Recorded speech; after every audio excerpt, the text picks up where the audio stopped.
Hi guys, I'm Andy Carter and I'm here with Chris Fletcher, and this is a video on how to stop the slice. It's a series of 101 tips to stop that slice. And today we're going to start with the grip. One of the most important things, because the hands control the club head. The club head controls the ball. So we're talking about a very common grip that we see down here at Trafford Golf Centre while we're teaching, and it'll give you a good way of actually figuring out what is a good grip and what's a very good slice prevention grip. Even if it's just a very quick fix, it's a good way of stopping the golf ball moving to the right hand side. Most importantly, we want to effectively make the ball go to the left hand side for all right handed golfers. We're trying to stop that ball taking that horrible curve out towards the right hand side. So we're going to try and neutralise the club face to either A, the swing path, or B, the target line, preferably both.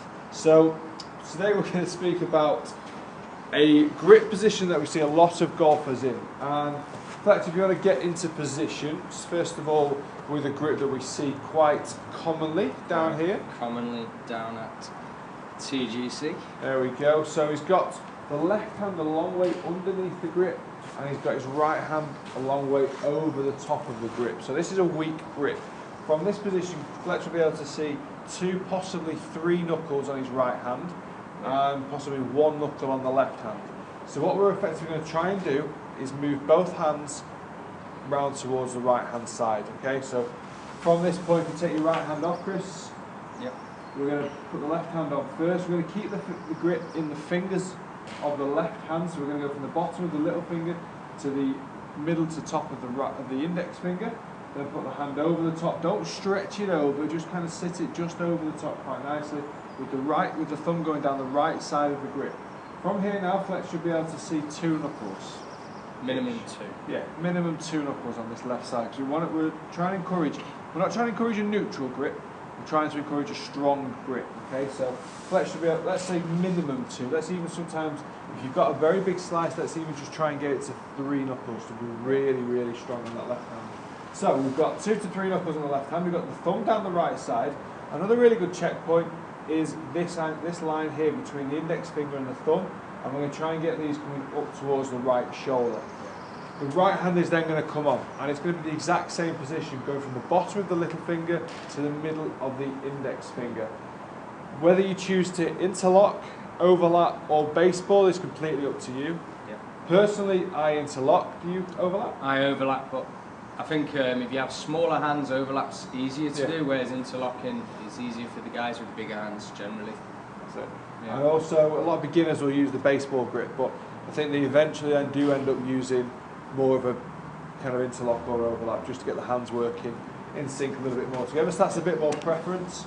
So the right hand's going to come on, bottom of the little finger to the middle of the index, and again the right hand's going to go over the top. Quite important probably for comfort is that your left thumb sits in the pad of your right hand. It's kind of almost like a perfectly made little snug with the left thumb.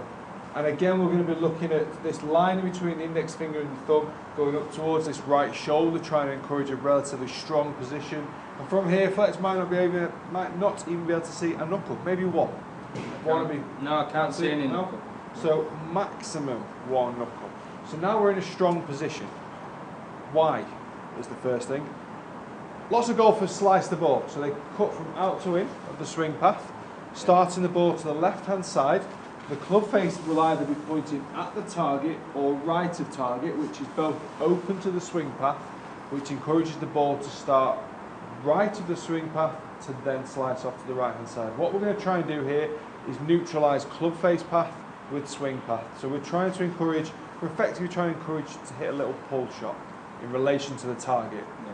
If you swing from out to in, it's quite a straight shot with your swing path. But what you're going to do is you're going to add distance, and your misses are going to be much smaller as well. Let's say you're going for a green, you might miss left edge rather than 10 to 20 yards to the right hand side of the slice.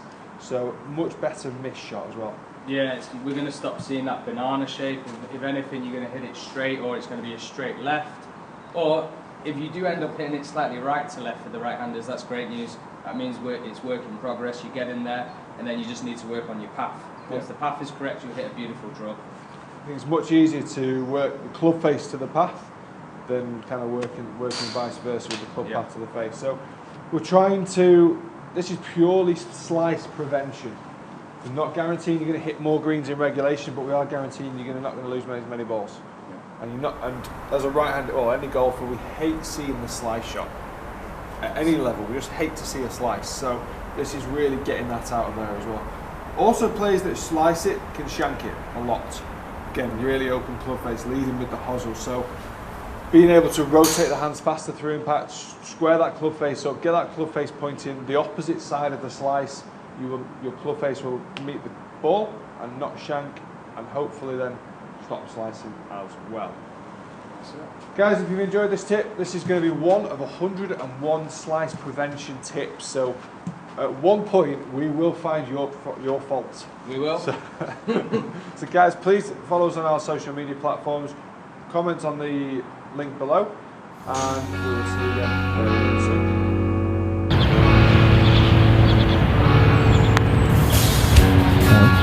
Oh.